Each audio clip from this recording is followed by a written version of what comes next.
পরশনে, কৃষ্ণ বিরহে যখন হা কৃষ্ণ করে যখন তার ক্রন্দন হচ্ছে, যখন রাধারানী যাচ্ছেন যমুনার তীরে জল আনতে, সবাই বলছেন দেখো দেখো দেখো কেমন কৃষ্ণ কলঙ্কিনী হেঁটে যাচ্ছে দেখো।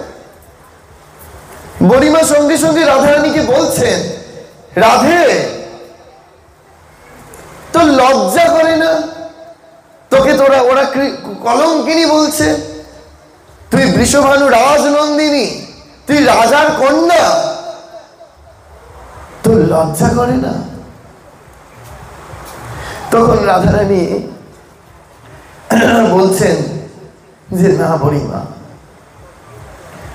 বুড়িমা হচ্ছে রাধারানী দিদিমা, বলছে না বুড়িমা, আমার এতটুকু লজ্জা করে না, এতটুকু কষ্ট হয় না।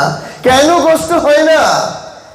না, ওরা যে আমার শুধু কলঙ্কিনী বলছে না, ওরা কলঙ্কিনী বলার আগে কৃষ্ণ কলঙ্কিনী বলছে। আগে তো তার নাম করছে, আগে তো তার নাম করছে।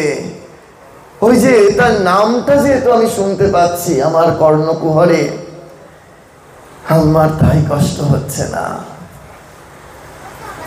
এই হচ্ছে ভগবানের প্রতি আকর্ষণ।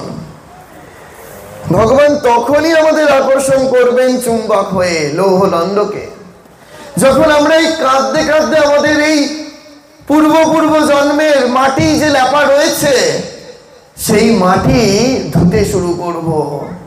হে ভগবান, কতদিনে হবে সে প্রেম সঞ্চার, হয়ে পূর্ণ কাম বলবো হরিনাম, দুনয়নে বহিবে প্রেম অশ্রুধার।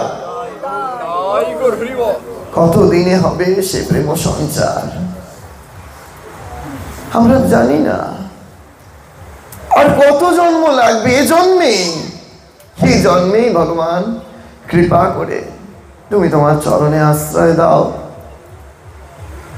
এই অবস্থা যখন পরিপক্কতা লাভ করে, তখন টার্মেশনটা উল্টে যায়, তখন ভক্ত হয়ে যায় চুম্বক, ভগবান হয়ে যায় ছুঁচ বা লৌহদণ্ড।